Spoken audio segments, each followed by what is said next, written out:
Hello and welcome back to the Maverick Life. In this episode, I'm going to share with you two trades to get me to my entire year's income needs. You guys are going to love it. If you are not already a member of the Maverick Life, you can subscribe to the link in the description. There's a free option and you'll get access to what this is all about, me showing how I generate the income that allows me to live the life that I want to live, geographically independent, doing what I want to do, where I want to do it, with whom I want to do it, whenever I want to do it. So let's get into it. Disclaimer, nothing I say is advice. It's just my opinion or me sharing what I'm doing. I make no guarantee it's going to work, guys. Okay, so enter at your own risk. Hopefully you get a lot out of this in the sense that it's a framework to stimulate more ideas and how you can live your own life on your terms, but it's obviously not advice.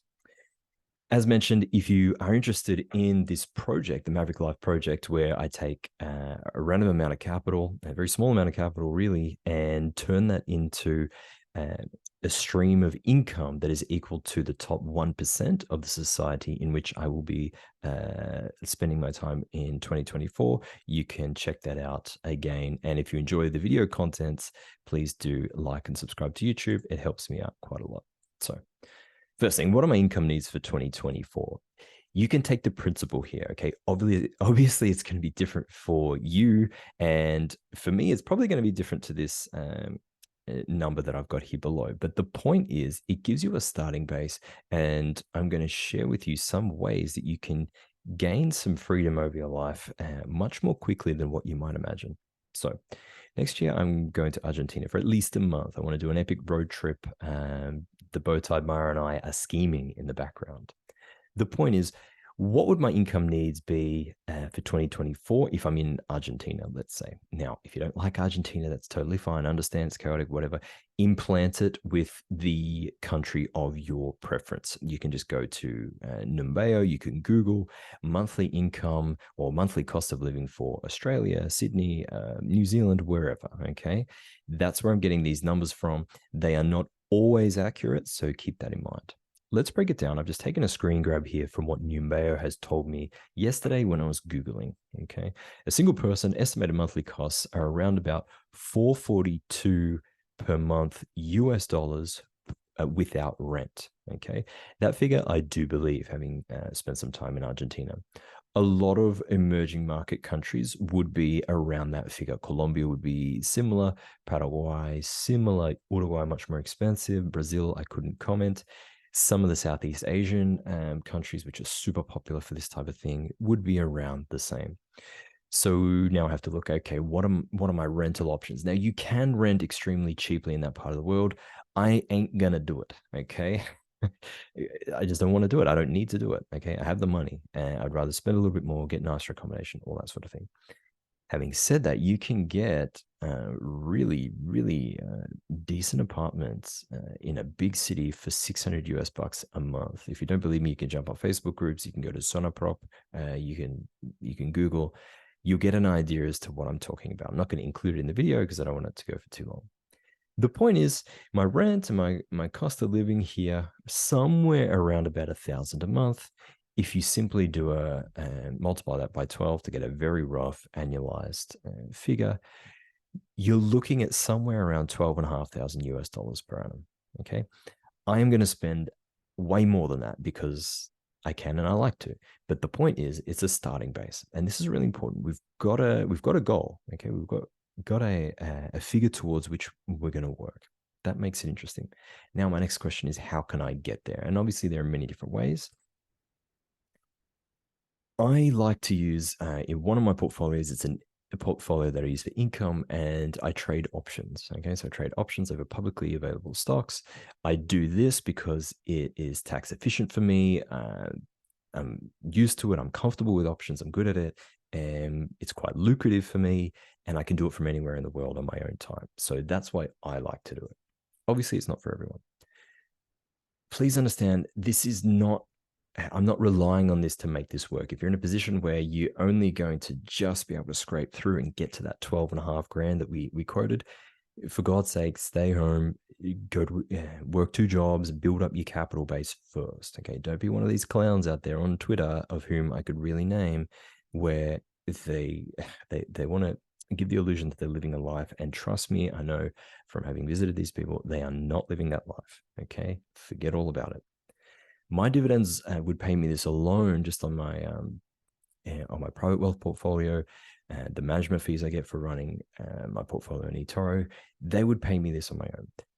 The point is, I'm not relying on this in order to be able to do it. And I think that's really, really important. Everyone's in a different position, and do not rush out and try and do this if you're in a different position, right? Or if you're in a better position than me, you can take this to the next level. Sure. The collateral used in these trades is a very disciplined allocation for me. Okay. As mentioned, it's very small. It's not my life savings. And I think that's really important. I want to stress that. I want to be as transparent as possible with this so that you guys know that I am different in that I am actually genuine and legitimate. I really, really don't want you to go out there and just start willy-nilly trading options. If you don't know what you're doing, it's going to be a recipe for disaster. Multiple income streams gives me wide margins of safety, and I'm going to spend way more money than this, as you've already heard. So, okay, what do I need to do this? Okay, here's a project. What do I need to do this? Well, I need some cash collateral. I need to somehow generate 12.5 grand. If I apply a rate of return on that, if I could get a 50% return on that over the year, I would need roughly double that, call it 24, 25 grand, et cetera, et cetera. So I need to work out what kind of rate of return I can get. That will tell me how much money I need as working capital in the business to generate that 12.5 grand that I'm going to use as living expenses. So whatever you might think your rate of return or what you can achieve as a rate of return, you would multiply that by your needed income. Okay, simple as that. So if you can get 50% return, you would double it, or you would divide it by 0.5. If you could get a 33% return, you would divide 12.5 grand by 0.33. Okay, simple stuff.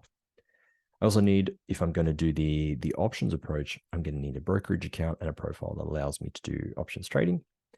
And I'm going to need to know what assets upon which underwriting assets I'm going to trade the derivative, the options. So these assets will be assets that I personally feel comfortable owning. That's my strategy. I'm not going to be buying speculative derivatives for this sort of thing. I'm just going to be selling insurance on assets I already want to own, where those assets have decent option markets, such that if I sell insurance, I sell an option. If that option expires worthless, both my income needs and my return on investment targets have been achieved. That's it. This is where the idea of the one-man insurance company comes in. That's me. I consider this portfolio an insurance company that I started, and this insurance company wants to make a certain amount of income, certain amount of return. It's got a certain amount of capital, and it can take certain risks for each trade. That's it. I sell insurance on an asset. If that insurance is assigned, it's expired in the money, then I have to own that asset, and I'm happy playing the part of the insurance company to buy that asset at a discount, and then I'll either continue to trade insurance on it, or I will hold and reap the benefits of it later down the track, or I'll sell the asset. Any of those options are available to me. So here's what you want to know. What are the two trades? The two trades are me selling put options on two companies, one called Vertex Energy, the other is Sibanye-Stillwater. I have a very big, much bigger portfolio. These are just two examples that I want to share with you. Okay. First of all, I need to form an opinion as to what I think the company is worth. Okay. So if you're a member of the ROI Club, you've seen my breakdown on Vertex. You know why I believe the company is close to $13 worth of value over the next 3 to 5 years, and why I think the market's wrong. There's a lot of risk associated with this stock, perceived risk. They think it's going to go bankrupt.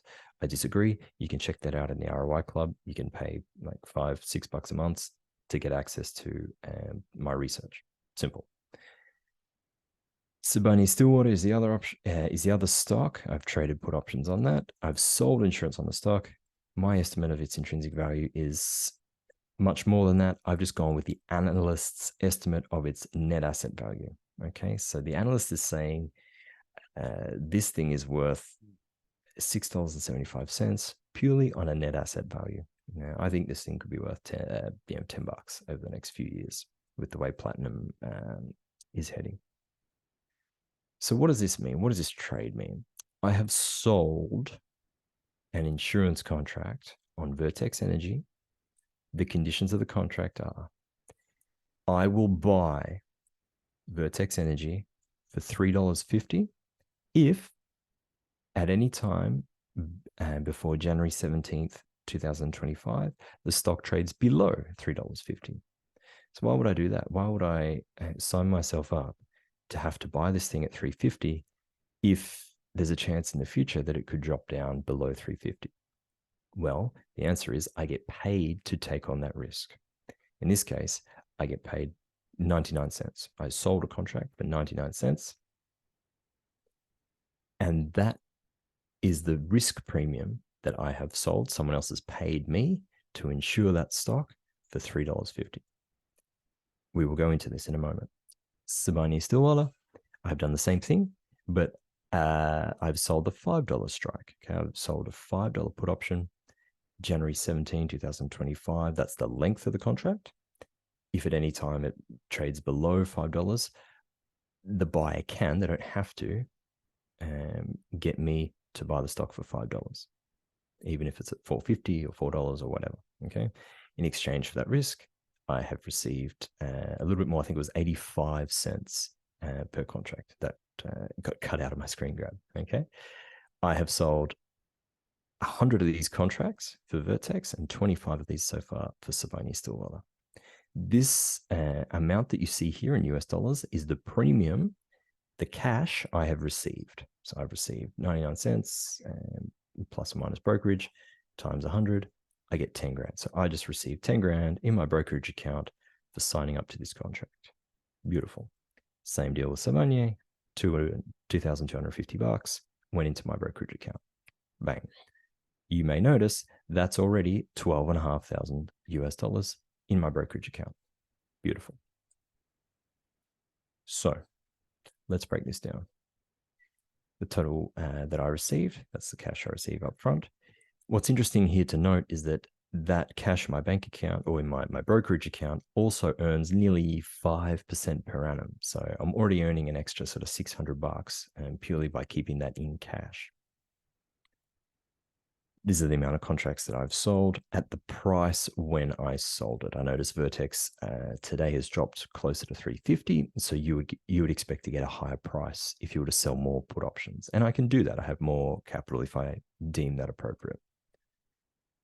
So what do I need? I need at least, okay, 25 grand, $25,100 plus the premium, because what happens if this stock trades below $3.50 by the 17th of Jan, and the buyer of the option that I sold forces me to buy the stock for $3.50. So let's say the stock's trading at $3, and they say, beautiful, I can sell the stock to Ben at $3.50. They make a profit on their the insurance for which they paid.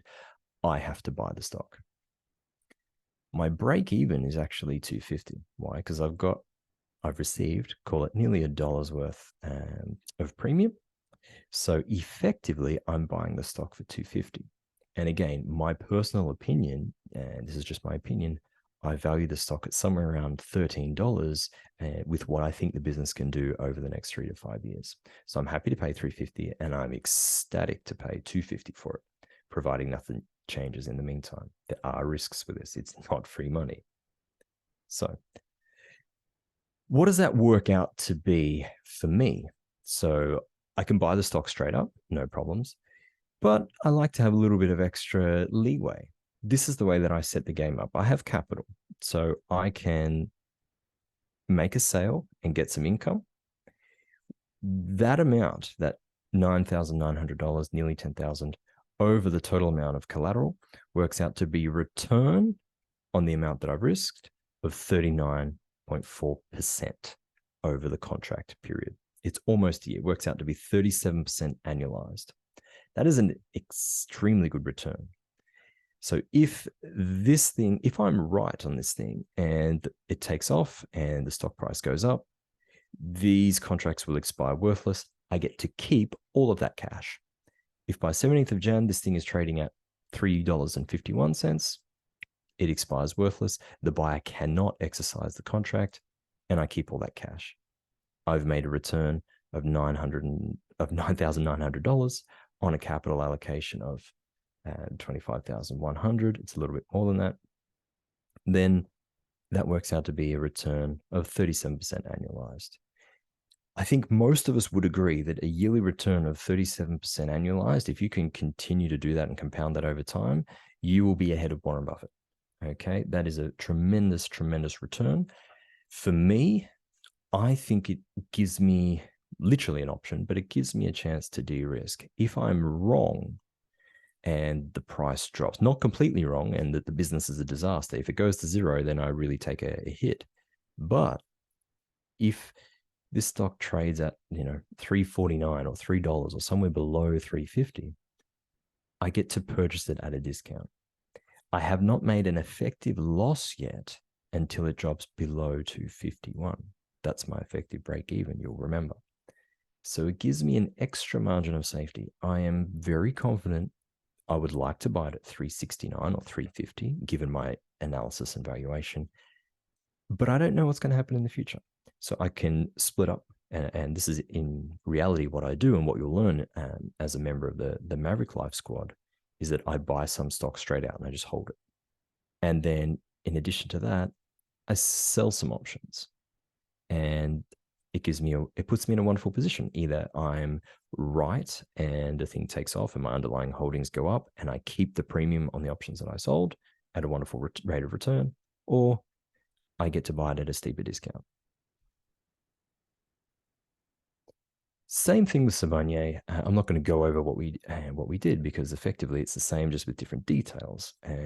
But here, what I've decided to do is to sell only 25 contracts initially, and I can continue to scale into that if Savanier drops and I want to sell more. Or I'm in a position where I can do that. So in this case, my break even would be at $4.10. Okay, would be historic low for Savanier. I would be getting it at a price below what they actually issued bonds at. Okay, so it's a wonderful, wonderful position, as long as I'm right about the underlying asset. So if I'm right about these two businesses and I think that they're worth something, this is a wonderful, wonderful way for me to generate income. It gives me the best of both worlds. I get cash up front and I get to wait. And not the worst case scenarios. The worst case scenario, provided that I'm right, is that I get to buy these companies at a steep discount to today's price. So I can buy it effectively at $4.10 instead of $5.70, and I get paid to wait. I get capital up front, and I earn interest on that capital, and it's a way that I really like to operate. So that gets me to $12,500 in premium. I've only risked $35,000 worth of capital, and I have a yearly income done in 2 trades. Obviously, it's not that simple. You have to dig in and do your research, but that is where I like to help you guys in terms of the Maverick Life and the ROI Club. The ROI Club, I put out a lot of my due diligence and thoughts on certain companies that I believe may have great opportunities. And the Maverick Life, I literally share every week what I'm doing with regards to this. Options trades, income trades, where we're on track to do 30%. 28, 29, 30% this year. A couple of days left to 2023. We'll see how it ends up. But since August, things are going well, and the squad members seem to be very happy with it. So I do encourage you to check it out. Wrapping up, 2 potential outcomes is the way that I see things. So let's say we fast forward to the 17th of Jan, 2025, and the options expire in the money. So the stock price on that day is below the strike price at which I've sold these contracts. I most likely will have to buy the stock. No problems.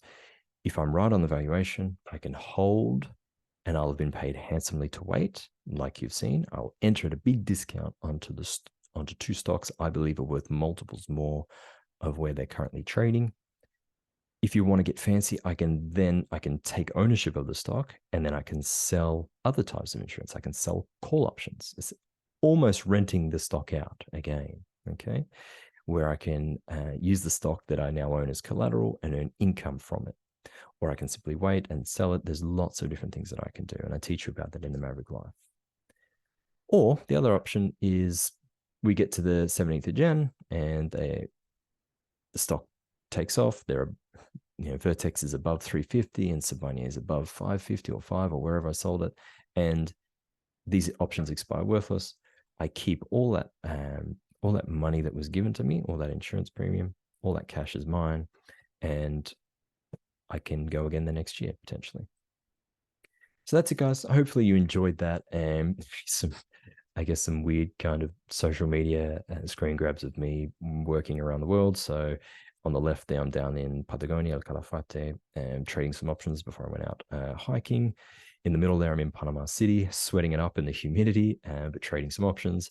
And then on the right, that's me trading options. Okay. So I'm not particularly social media savvy, so I don't care. Okay. I don't need to do it. But hopefully you guys get a lot out of this video. I'm going to make it free for everyone. If you enjoy this type of content, please like and subscribe to the YouTube channel. It really helps a lot. And if you even just want to jump on the free list, I do suggest you subscribe to the ROI Club and the Maverick Life. The prices are going up as of January next year. So jump in and take advantage of that. Otherwise, I wish you all very well and all the best for the new year. We'll catch up in 2024.